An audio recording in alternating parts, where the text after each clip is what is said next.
Hi, this is about the third or fourth time I've tried to create a message using the technology. Twice on YouTube and then once through Canvas, but turned out it was about a 9-minute video. Really, I just want to make sure that you all understand that your Seidman's approach is trying to understand a phenomenon.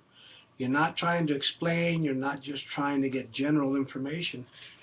So your three questions are all in the same phenomenon. Just happens to be the first one is asking for a historical perspective. How did they get to be what the phenomenon is? The second one is to explain it in present terms. And the third one is to make sense out of the two prior interviews that they'd made comments and told stories about.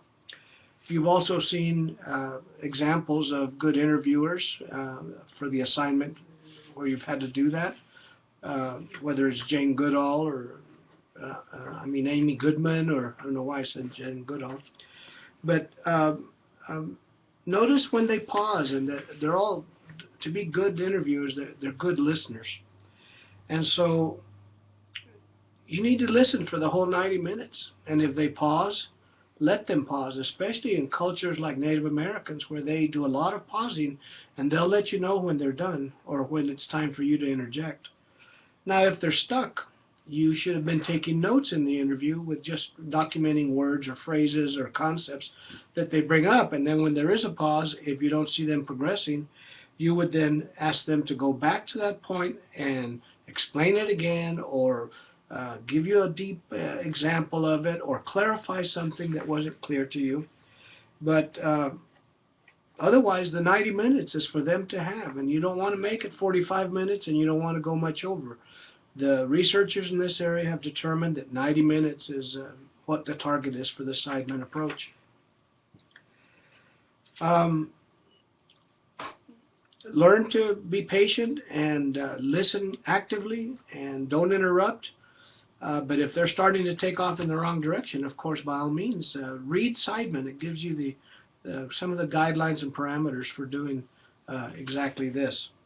Now, your proposal should have been submitted, and then when you go to resubmit an updated version, it says resubmit, but be careful not to overwrite that one. I think you have to select add an additional document, and you'll do that also for the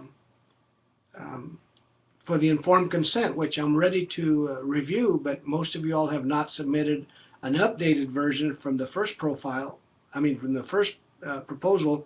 And if you're going to change your questions, they have to be included in the informed consent, so you have to update it for that reason.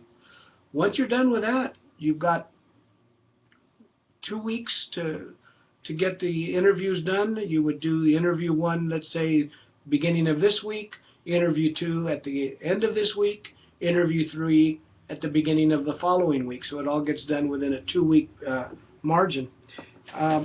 You can begin transcribing during that time also. So there's no need to hurry, but you also don't want to put this off for much longer. And if any of you need to talk to me, I'm available most evenings and most mornings. Just Mondays are kind of tough because I teach a class and I'm in the office all day doing office hours and other things. But I want you to know that I'm excited for you. I hope that your participation in the discussions has helped you kind of exchange ideas between yourselves. And the Nolan and Meister book is a book that you should be reviewing so that you can see how this type of research is placed in the larger context of a research study. So I'd like to tell you all that get going and have fun.